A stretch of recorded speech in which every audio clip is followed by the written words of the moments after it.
하나님의 말씀 같이 볼 텐데요. 네, 우리 제목은 악독이 풍성한 악동이라는 말이고요. 같이 암송 구절 암송하도록 하겠습니다. 같이 한번 읽어보겠습니다. 그러므로 너의 이 악함을 회개하고 주께 기도하라. 혹 마음에 품은 것을 사하여 주시리라. 다시 한번 읽어보겠습니다. 그러므로 너의 이 악함을 회개하고 주께 기도하라. 혹 마음에 품은 것을 사하여 주시리라. 우리 한 번 더 읽어보겠습니다. 그러므로 너의 이 악함을 회개하고 주께 기도하라. 혹 마음에 품은 것을 사하여 주시리라. 네, 이 말씀인데요.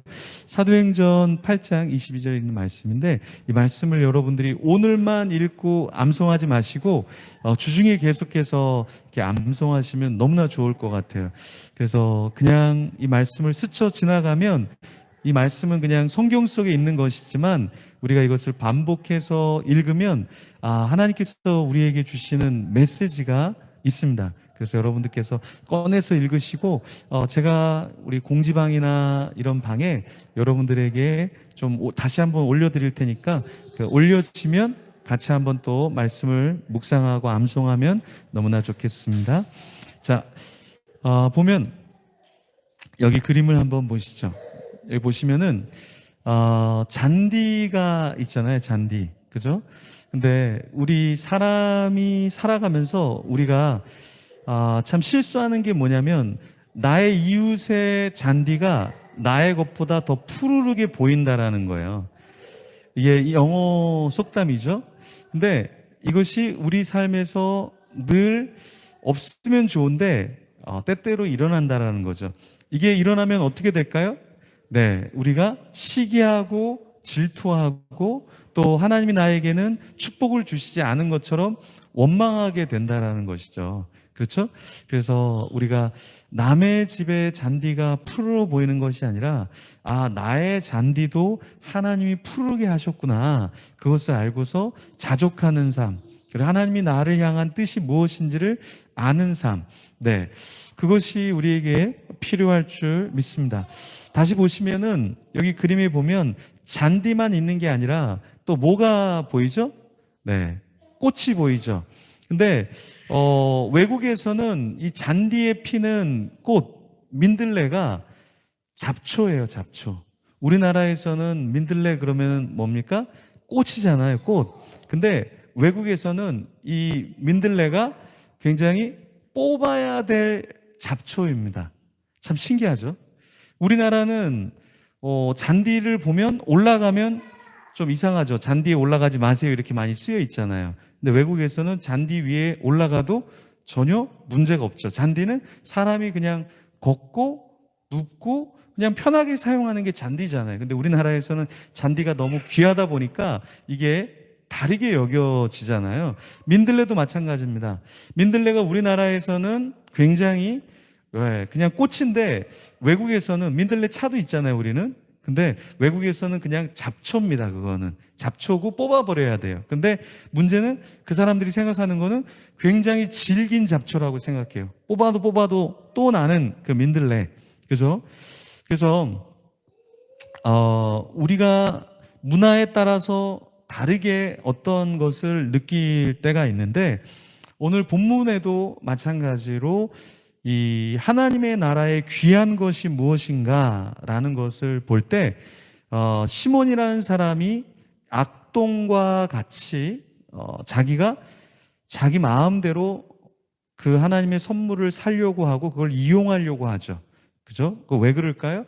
네, 선한 것이 무엇인지를 잘 모르고 자기의 방법대로 그것을 취하고 자기 방법대로 여기기 때문에 하나님이 보실 때는 그것이 악독이라는 것이죠. 악한 것이죠. 우리가 볼 때는 그냥 민들레가 우리나라에서 볼 때는 그냥 괜찮은 꽃일 수 있지만, 외국에 나가면 그것이 아주 지독한 자기 것을 유지하면서 자기의 영역을 확산하는 그러한 잡초처럼 여겨지는 것처럼, 오늘 시몬이라는 사람이 등장하는데, 그 시몬이라는 사람은 하나님이 보실 때 합당하지 않은 삶을 살게 된다라는 것이죠. 그러한 삶이. 근데 여기 보면은 우리도 시몬과 거의 비슷하게 이 세상에서 하나님 보시기에 살아갈 수 있다라는 거예요. 시몬은 남의 것을 보면서 탐냈단 말이에요. 그죠? 하나님의 것이든 누구 것이든 그것이 좋아 보이면 굉장히 탐내면서 살았죠. 그러면 우리도 한 가지 질문을 던져봐야 돼요. 그러면 우리는 무엇을 탐내면서 우리는 살아가고 있는가? 무엇을 탐내고 살아가고 있는가? 우리가 교회를 섬길 때도 우리가 탐낼 수 있어요. 그죠? 선교를 하면서도 탐심이 그 속에 들어갈 수 있어요. 그렇죠? 기도할 때도 탐심이 들어갈 수 있어요. 그죠? 사회를 볼 때도 사회 보는 게 쉽나요? 우리 반석 전사님 사회 보는 게 쉬워요? 쉽지 않죠. 그렇죠? 모든 것들이 다 쉽지 않은데 그 속에서 하나님이 원하시는 그 자리, 하나님 원하시는 방향성이 아니라 내 생각과 또 어떤 부러움이 들어가면 그것은 하나님 보시기에 합당하지 않을 수 있다라는 거예요. 그러면 시몬이 무엇을 보고 탐심을 가졌습니까? 시몬이 탐심을 가진 거는 굉장히 황당하게도 사도들이 안수로 성령 받는 것을 보고 탐심이 났다라는 거예요. 참 신기하죠? 사도들이 안수하는데 그 안수하는 것을 보고 성령을 받게 되죠. 근데 그걸 보고 욕심이 난 거예요. 어떤 면에서는 거룩한 욕심일 수 있겠죠. 그죠? 나도 성령 하나님과 함께해서 놀라운 역사가 일어나면 좋겠다. 이거는 어떻게 보면은 탐심이라기보다는 그냥 건강한 하나님을 향한 열정일 수 있다라는 거예요. 근데 시몬의 문제는 무엇이었습니까?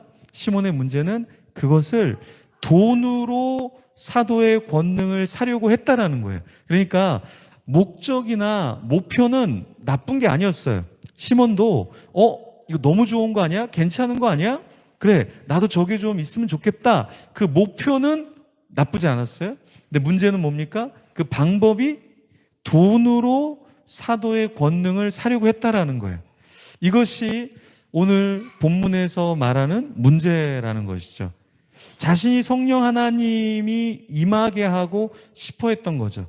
자기가 돈으로라도 성령 하나님을 부릴 수 있고 살 수 있고 그것을 누리고자 했던 그 시몬의 마음이 여기에서 문제가 된다라는 것입니다. 물질로 모든 것을 다 하려고 했어요. 아직 시몬은 하나님의 마음이 무엇인지를 잘 알지 못했죠. 왜 그런 권능이 부러웠을까요? 시몬은 아마도 그 사도의 안수와 성령의 역사, 그것이 첫 번째 놀라웠을 거예요. 굉장히 놀랍네. 그러니까 나도 갖고 싶다라는 생각을 왜 안 했겠어요?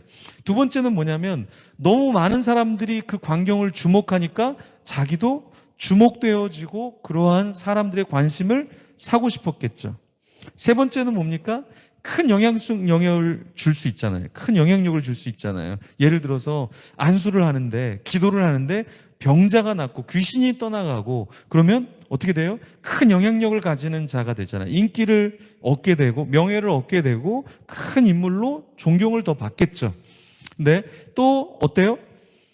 많은 돈을 벌 수 있지 않을까라는 생각을 갖지 않았을까요? 근데 시몬은 이미 어떤 자였어요? 그 당시에 그 주위의 사람들에게 큰 자라고 불리우는 사람이었어요. 그리고 심지어 하나님의 사람이라고 불릴 정도로 영향력이 대단하고 능력이 있는 사람이 바로 시몬이었다라는 거예요. 사람들의 존경도 받았고 인기도 있었고 주목도 받았고 모든 것을 누렸던 시몬인데 시몬이 더 많은 것을 갖고자 했다라는 거예요. 근데 그것이 영적인 것임에도 불구하고 그 영적인 것을 돈으로 어떻게 해서라도 얻으려고 했다라는 거예요. 아직 시몬은 영적으로 성숙하거나 영적으로 하나님 앞에 깨진 사람이 아니라는 거예요. 우리가 하나님 앞에서 조금 더 영적이고 하나님을 기쁘시게 한다는 건 무엇이냐면 돈이, 물질이 우리의 수단과 우리의 목표가 되어서는 안 된다라는 거예요. 예를 들어서 어떤 사람의 마음을 사는데 그 사람의 마음을 사기 위해서 선물을 한다. 좋은 것일 수 있지만 그것보다 정말 하나님이 나와 함께하는 동역자고 함께하는 사람이고 한다면 우리가 돈으로 모든 것을 다 해결하려고 하는 것은 합당하지 않을 수 있다라는 거예요. 물론 선물을 해야죠. 선물을 해야죠. 그런데 그 선물이 아니라 그것이 뇌물격으로 그 사람에게 무엇인가를 자꾸 주어서 그 사람의 마음을 사고 그 사람을 사로잡으려고 한다라는 것은 건강하지 않다라는 거예요. 모든 것을 다 물질로 해결하려고 하는 것은 바른 것이 아니라는 것이죠. 성숙하지 않은 사람을 우리가 교회의 지도자로 세우고 동역자로 세우고 함께 한다라는 것은 상당히 위험합니다. 근데 시몬은 자기가 어떻게 하려고 그랬어요? 자기가 그런 자격이 안 되고 성숙하지 않음에도 불구하고 그것을 빨리 사로잡으려고 했단 말이에요. 빨리 사로잡으려고 하니까 뭐를 써요? 돈을 쓰게 됐다는 거죠. 그래서 돈으로 그것을 사서 끌어당기려고 했다는 거예요. 여기서 우리가 생각해야 될 것이 무엇이냐면 우리가 인기를 누리고 명예를 누리고 우리 자신이 크게 쓰임받고 하기 위해서 돈으로 어떤 것을 커버하려고 하는 것은 하나님 보시기에 합당하지 않다라는 거예요. 왜냐하면 하나님은 우리가 때가 있어서 그 때에 맞춰서 쓰임받기를 원하셔요. 그래서 빌립을 보면 오늘 본문의 빌립을 보면 빌립은 유명해지려고 하지 않았어요. 자기의 때를 앞당기려고 하지 않았단 말이에요. 그런데 어떻게 됩니까? 빌립은 그 성에서 시몬이라는 그 성의 큰 자라고 하는 시몬도 주목하는 인물이 되었다라는 거예요. 그래서 우리가 너무 빨리 나 자신이 알려지고 나 자신이 더 권세를 갖고 능력을 가지려고 억지로 끌어당기지 않아야겠다라는 것이 오늘 본문에서 우리에게 주는 교훈이 될 수 있습니다. 저 자신도 그렇고 여러분도 그렇고 여러분의 자리에서 우리가 빨리 편해지자, 우리가 빨리 뭔가를 얻자라는 것은 유혹일 수 있고 그것이 하나님 보시기에 아름답지 않을 수 있다라는 거예요.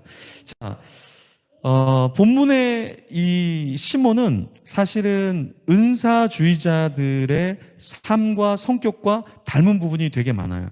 건강하지 않은 은사 사역자들의 문제가 무엇인가? 은사를 갖고 있는 사람 다 문제가 아니라 은사를 갖고 있는 사람들의 문제가 있어요. 그것이 무엇이냐면 잘못된 예언을 계속해서 말한다라는 거예요. 그게 잘못된 것인데 그것이 맞다고 생각하면서 계속해서 예언한다라는 거예요. 두 번째는 뭐냐면 어떤 사람을 조종하려고 해요. 의존하게 만든다라는 거예요. 세 번째는 뭐냐면 경제적인 출혈이 있게 해요. 그것은 안 좋은 거예요.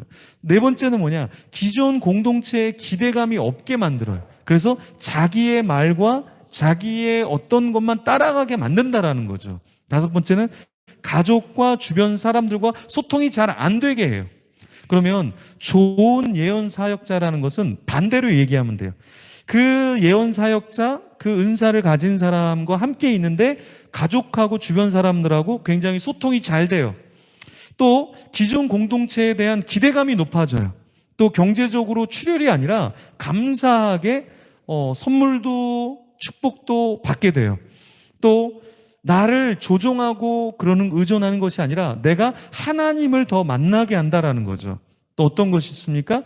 계속해서 나를 향한 예언이 아니라 전체의 공동체를 향해서 하나님의 뜻이 무엇인지를 객관적으로 알려주는 거죠. 그러니까 이러한 것이 필요하다는 거예요. 여러분이 사역자가 어떤 한 사람을 너무 집착하면서 만나자고 하고 이야기하고 하는 것도 건강하지 않아요. 그러니까 너무 사역자랑 이야기를 안 하는 것도 문제지만 너무 과도하게 집착해서 이야기하고 나를 케어해 줘야지 왜 나를 안 케어해 줘? 이런 것도 건강하지 않은 거예요. 건강하지 않은 거예요. 예전에 제가 이제 큰 공동체에서 섬길 때 어떤 분이 있었냐면 교회를 옮겼어요. 교회를 옮겼는데 나중에 이제 전화를 해봤죠. 왜 교회를 옮겼습니까? 그러니까 목사님이 예배를 끝난 뒤에 저한테 와서 인사를 안 해줘서 제가 상심해서 교회를 옮겼다는 거예요. 제가 그 공동체에서 예배를 드리면 예배가 딱 끝나면 1000명 이상이 한 곳에서 쫙 빠져나갑니다. 그 많은 사람들이 빠져나가는데 제가 그 분을 어떻게 찾아서 인사를 매주 할 수 있겠어요? 그래서 저는 끝나면은 매주 새가족한테 인사하고 등반자들 인사하고 식사하고 그 스케줄이 다 있는데 어떻게 매번 끝날 때마다 그분을 찾아가서 그분에게 인사를 할 수 있겠어요? 근데 그분이 그러더라고요. 자긴 그게 서운했대요. 근데 그분의 나이가 40에 가까운 나이였어요. 여러분, 일반적으로 생각하면 사역자들이 어떻게 성도 한 명 한 명을 그렇게 해야죠, 사실은. 그렇게 해야죠. 그런데 이게 모든 사람을 동일하게 다 인사를 한 명 한 명 해주고 똑같이 상담해주고 똑같이 식사해주고 똑같이 다 해준다는 거는 쉽지 않아요, 여러분. 그죠? 어느 정도는 네. 어느 정도는 그것이 내가 너무 사역자한테 집착하지 않아야겠구나. 사역자도 너무 방관하진 않아야겠구나. 이게 여기에 균형이 필요하다라는 거죠. 베드로는 시몬에게 어떤 말을 했어요? 야, 시몬, 너 하나님의 선물을 돈 주고 살 줄로 생각했어? 내 은과 내가 함께 망할지어다라고 이야기해 줬어요. 여기서 우리가 이 베드로가 시몬에게 했던 이 말을 조금 우리는 주의 있게 봐야 됩니다. 무슨 말이냐면, 여기에서 사역자가 그 잘못된 사람에게 무엇이 잘못된지를 이야기해 주는 것은 굉장히 건강한 거예요. 왜냐하면 이것을 얘기해 주지 않으면, 잘못된 것이 무엇인지를 이야기해 주지 않으면 비슷한 사건들이 계속해서 일어나기 때문에 그런 것이죠. 사도행전 2장에 어떤 사건이 있었죠? 비슷한 사건이 뭐가 있었죠? 사도행전 5장에 보면 아나니아와 삽비라가 등장하죠. 그러니까 아나니아와 삽비라는 재산을 다 팔지 않아도 됐어요. 근데 자기들의 의를 드러내려고 어떻게 했습니까? 재산을 다 판 척하고 다 드린 척했죠. 왜 그랬습니까? 인정을 받으려고 그랬죠. 그래서 물질을 바치려고 했어요. 그 목적이 인정이었어요. 그리고 오히려 멸망의 저주를 받았죠. 여기서 시몬의 문제가 무엇이냐? 우리는 이것을 살펴보면 이런 거예요. 시몬의 문제는 하나님 앞에서 바르지 못했다라는 거예요. 시몬의 문제는 자기의 주관적으로 하나님의 성령이 임함을 보고 그것을 하나님이 원하시는 방법이 아니라 자기가 원하는 방법으로 그렇게 했다라는 거죠. 그리고 십자가의 도에는 관계도 없고 분깃될 것도 없었다라고 이야기했어요. 무슨 말입니까? 십자가의 도? 네. 십자가의 도라는 십자가에 대한 것을 아예 알지를 못하고 정말 그것을 받을 수 있는 자가 안 됐다라는 거죠, 시몬은. 그죠? 네네. 우리 반석 전쌤 잘 듣고 있어요? 계속 너무 기도하지 마세요. 저는 설교 준비했으니까 제가 알아서 설교 잘할 테니까 너무 저를 위해서 막 중보기도 하지 마세요. 네. 시몬의 문제가 무엇이냐면 하나님 앞에서 바르지 못했다라는 거예요. 우리가 인간적으로 보면은 인간적인 잣대에서 아무것도 안 틀릴 수 있어요.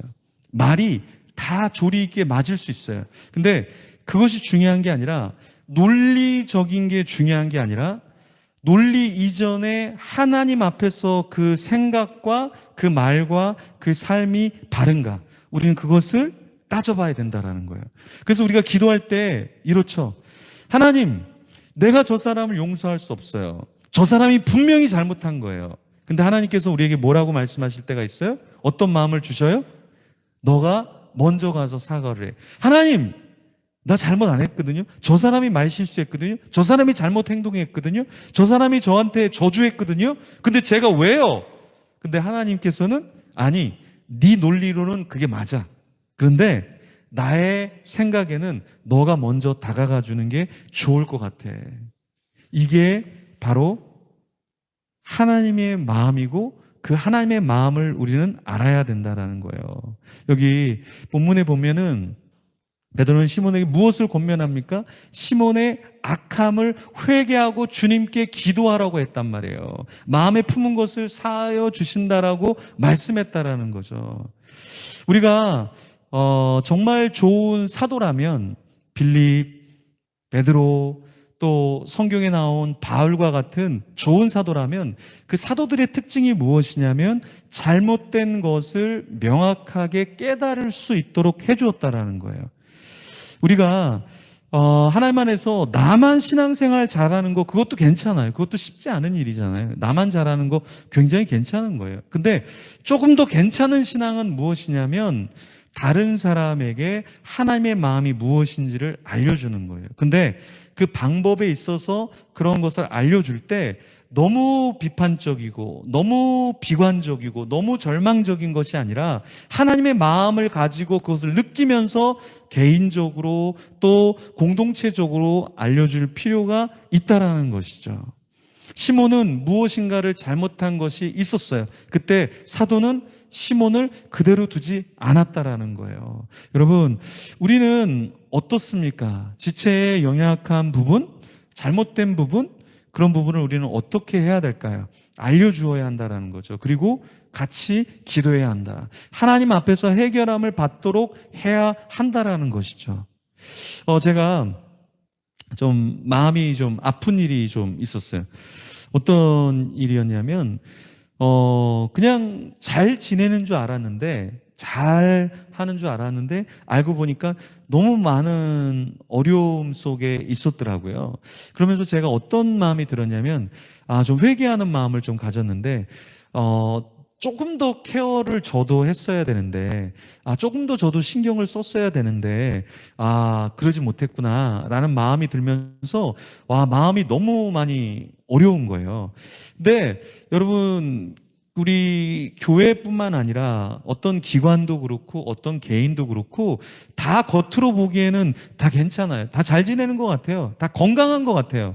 근데 영적으로 사실 들어가 보면 건강하지 않고 부족하고 스트러글, 굉장히 문제로 인해서 고군분투하는 사람들이, 그런 기관들이, 그런 교회들이 의외로 많다라는 거예요, 여러분. 그래서 왜 우리가 하나님 앞에서 바로 서야 되는가? 우리 품능교회가 또 개인이 왜 우리가 하나님 앞에서 바로 살아야 되고 바로 서야 되는가라는 것은 우리 한 사람 한 교회만 세우는 것이 아니라 주위에 쓰러져가는 교회, 기관들, 사람들, 믿지 않는 사람들이 우리 주위에 너무 많다라는 거예요. 그래서 어떻게 됩니까? 우리가 건강해져야 돼요. 우리 가정이 건강해져야 돼요. 그래서 또 다른 건강하지 않은 가정, 또 다른 방황하는 사람, 힘들어하는 사람, 그 사람들을 우리는 잡아줘야 한다라는 거예요. 그죠? 네. 여러분, 시몬의 근본적인 문제는 무엇이냐면 악독이 가득하고 불의에 메인바 되었다라고 했어요. 자, 보십시오. 악독이 가득해요. 성령 하나님이 가득한 것이 아니라 이 시몬의 근본적인 문제는 무엇이었냐면 불의에 메인바 됐다라는 거예요. 메인바 됐다라는 게 무엇입니까? 완전히 오도가도 못하게 딱 거기에 붙잡혀 있다라는 거예요. 이런 시몬이 말을 하고 행동을 하면 뭐가 나올까요, 여러분? 이런 시몬이 말을 하고 행동하면 뭐가 나올까요? 악독이 나오겠죠. 또 뭐가 나오겠어요? 불의가 나온다라는 거예요. 그래서 우리는 하나님 앞에 표면적인 어떤 것이 아니라 근본적인 것을 우리는 다스리고 하나님 앞에 회개해야 된다라는 거예요. 이게 없으면 우리는 하나님 앞에 계속 똑같은 삶을 살 거예요. 어떤 삶? 악독이 가득한 삶. 우리는 어떤 삶? 불의가 가득한 삶을 살 거예요. 네. 제가 이번 주에 집회를 갔다 왔는데, 한 교회를 갔다 왔는데, 그 교회는 되게 건강한 교회, 부흥하는 교회였고, 건강한 교회였고, 자기 교회 수련관이 따로 있을 정도로 규모가 있는 그런 교회예요. 근데 거기 교회에 한 분 사역자가 이렇게 가게 되는데, 그분은 기도하는 분이에요, 기도. 그래서 기도하는 분인데, 하나님을 정말 신실하게 사랑하는 분이에요. 근데 그분이 가서 그 교회에 가니까 규모는 굉장히 있는데 그 안에 기도의 불씨가 없는 거예요. 기도하는 사람들도 없고 기도 대원들도 없고 모임도 없고. 그래서 그분이 인터뷰를 할 때 여기에는 기도하는 모임이 있습니까? 기도 특공대가 있습니까? 없다라는 거예요. 규모가 엄청나게 있는데. 그런데 자기가 딱 부임했는데 그분이 그런다라는 거예요. 담임 목사님이 이렇게 세워놓고 이분이 이제 청년부를 맡고 이분이 중보기도팀을 맡게 됩니다. 라고 얘기해서 자기도 그때 이제 알게 됐다라는 거예요. 그래서 이제 교회 기도 모임과 다음 세대 특별히 젊은이들을 기도하게끔 이렇게 만드는데 그분이 그런 얘기를 하더라고요. 자기는 기도하지 않는 사람들, 그런 공동체 안에 있으면 자기가 너무 힘들대요. 자기가 너무 눌린대요.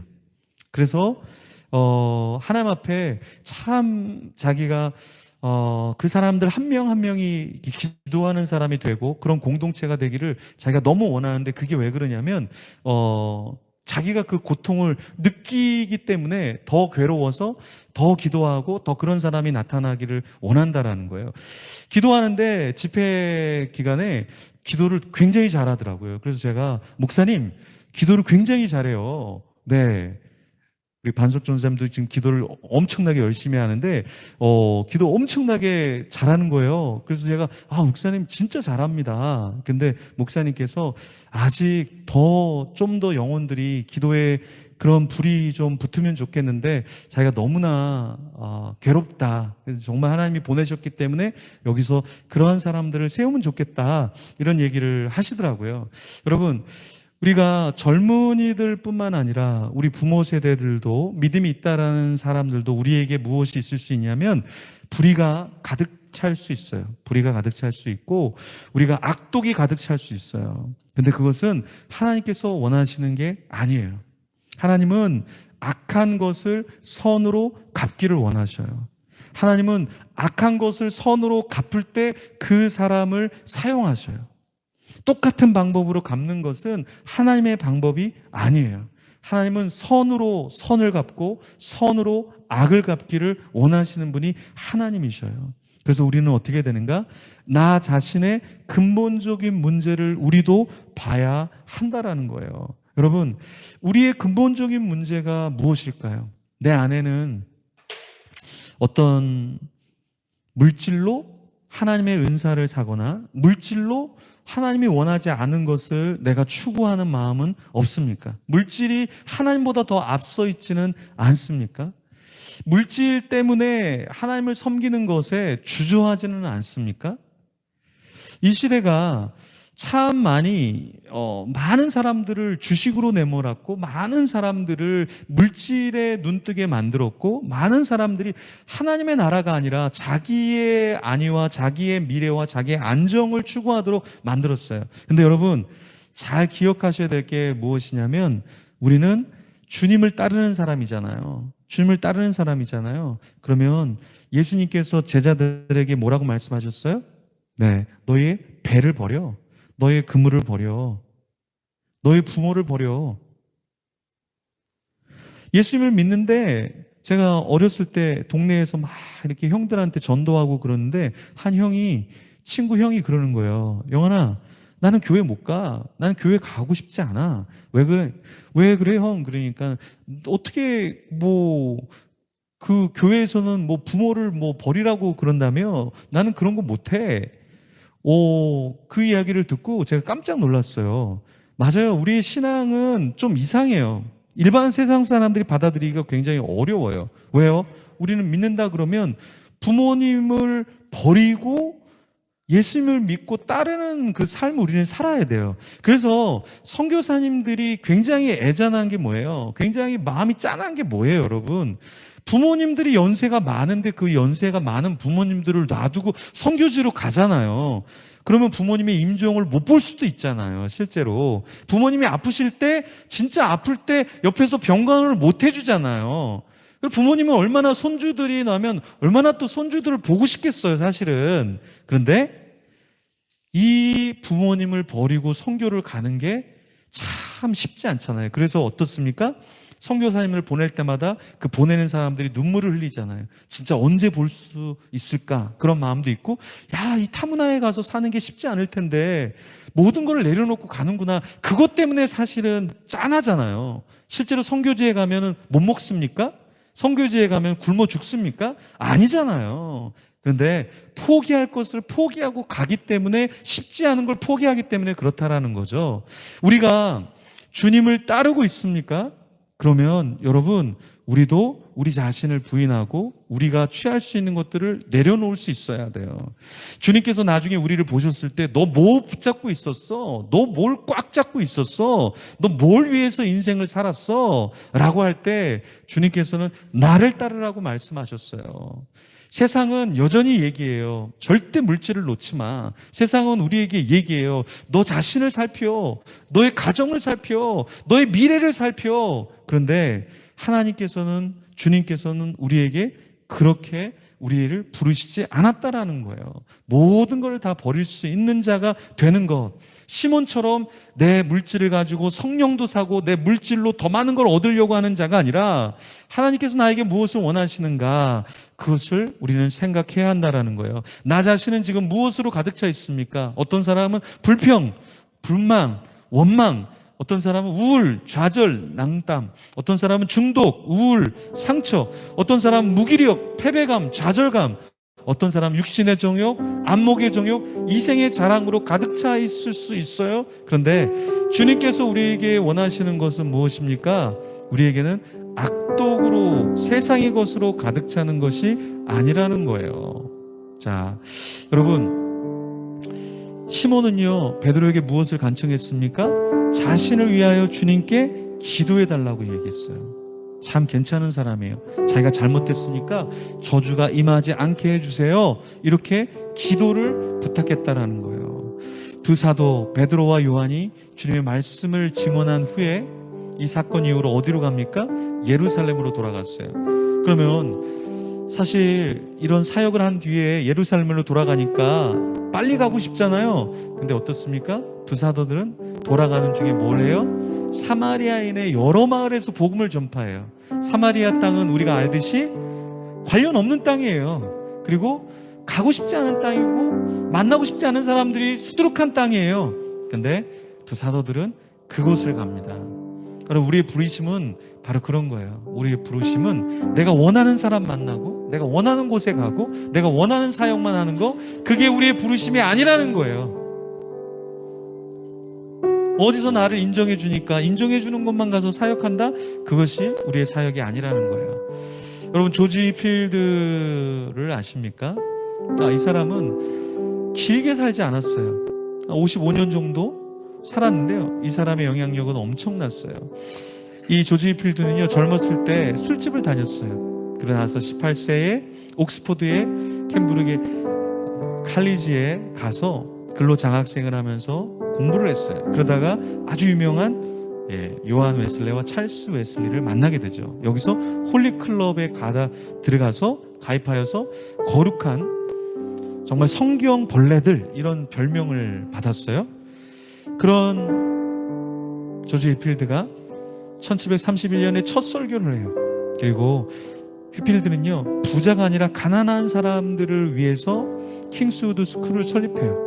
그리고 웨일즈 장로교회로 불리는 웰시 칼빈적인 메소디스트 감리교 교회의 지도자가 되어요.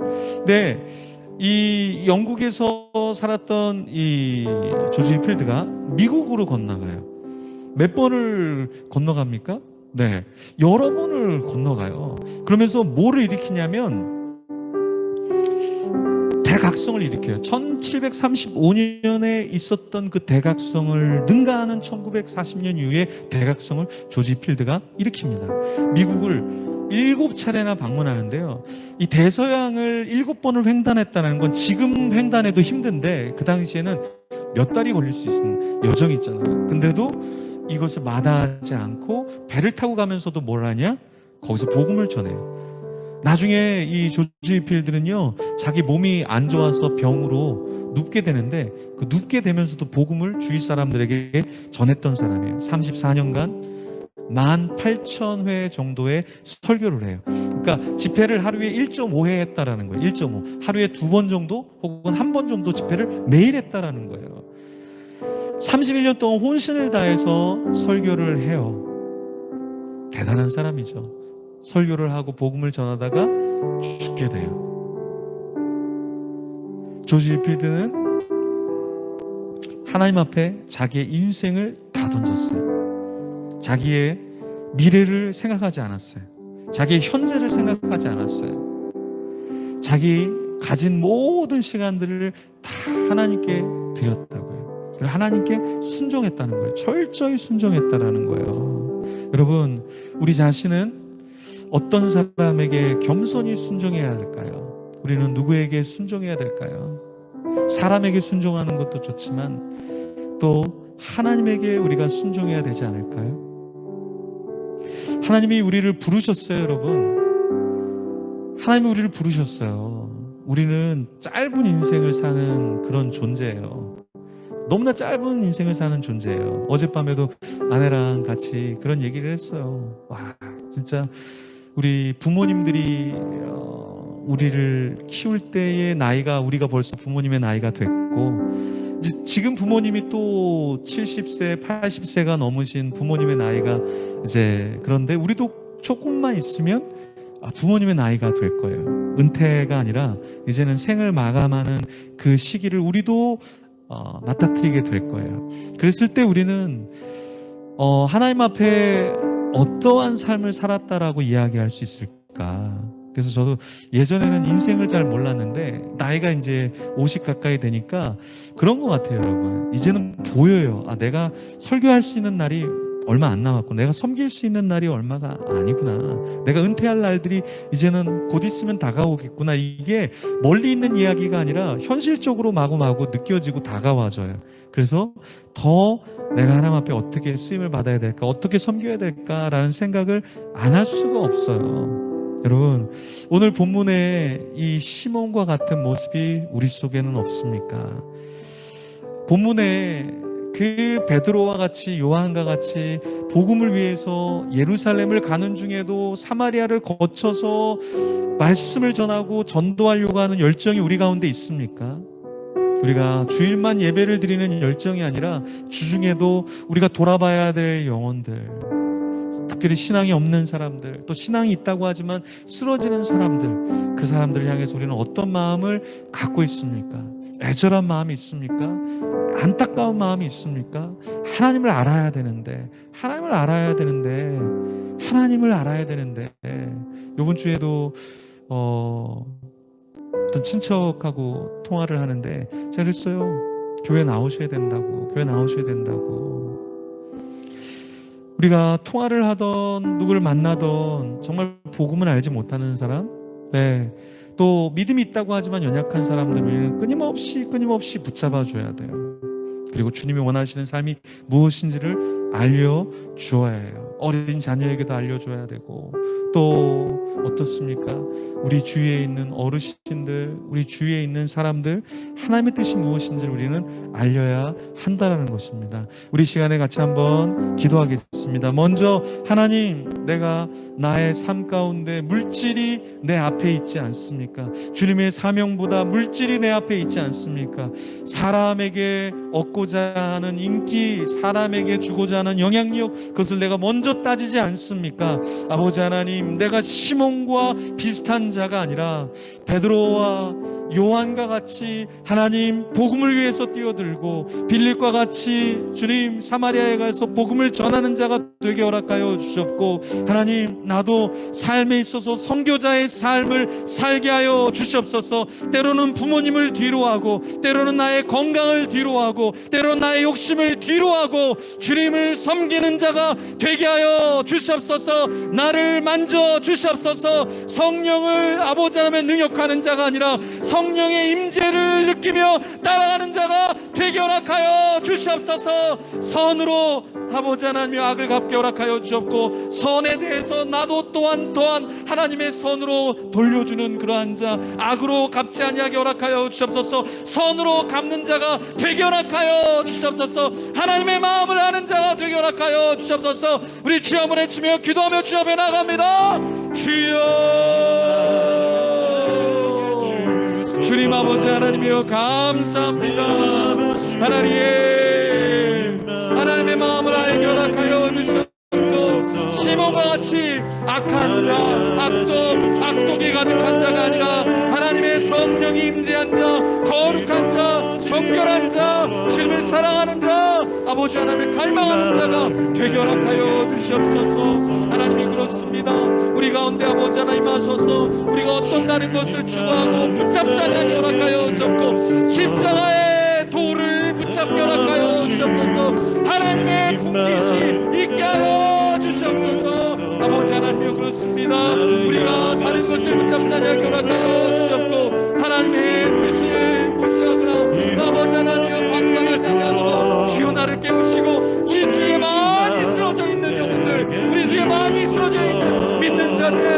교환기관과 교회들을 살리게 허락하여 주시옵소서. 주님 아버지 하나님 감사합니다. 주여 만져주시옵소서. 하나님 감사합니다. 우리에게 시몬을 보여주셨는데 우리가 또 다른 시몬이 이 시대 21세기에 되지 않도록 허락하여 주시옵소서. 거짓된 예언자, 은사자를 따르지 않게 하여 주시옵소서. 하나님 정말 주님을 닮아가게 하시고 주의 임재를 경험하는 자가 되게 하여 주시옵소서. 물질이 우선시되지 않게 허락하여 주시옵고 복음이 딴전으로 뒷전으로 아버지 하나님이여 나의 삶에 밖에 있는 것이 아니라 나의 삶 가운데 복음이 있게 허락하여 주시옵소서. 선한 마음을 갖게 허락하여 주시옵고 하나님으로 인하여 기뻐하는 자 되게 하여 주시옵소서. 우리 가정을 세우는 자 되게 허락하여 주시옵소서. 교회를 세우는 자 되게 허락하여 주시옵소서. 죽어가는 영혼을 일으키는 자 되게 하여 주시옵소서. 베드로와 요한과 같은 자 되게 허락하여 주시옵고 조지 히필드와 같이 하나님 관계없는 미국을 7차례나 갔다 오면서도 그 병중에서도 복음을 전하며 죽어갔던 그 조지 히필드와 같이 나도 복음을 위하여 헌신하는 자가 되게 하여 주시옵소서. 복음을 이용하지 않게 허락하여 주시옵고 하나님의 이름을 이용하지 않게 허락하여 주시옵고 주님을 더욱더 닮아가는 자 되게 하여 주시옵소서. 감사합니다. 예수님의 이름으로 기도드립니다. 아멘. 지금은 우리 주 예수 그리스도의 은혜와 그 크신 다음 없는 하나님의 사랑과 성령 하나님의 교제 교통 위로 충만 영적인 잠을 깨우시는 역사가 오늘 말씀을 듣고 악독이 가득한 악동이 아니라 정말 성령의 임재가 가득한 고로 많은 사람들을 살리고 주님을 따르는 진정한 하나님의 예수님의 성령님의 제자가 되기를 소원하고 결단하는 자들 품는 교회와 지금도 선교 현장에서 모든 것을 내려놓고 수고하고 애쓰는 선교사님들 머리 위에 지금부터 영원토록 있을지어다. 아멘.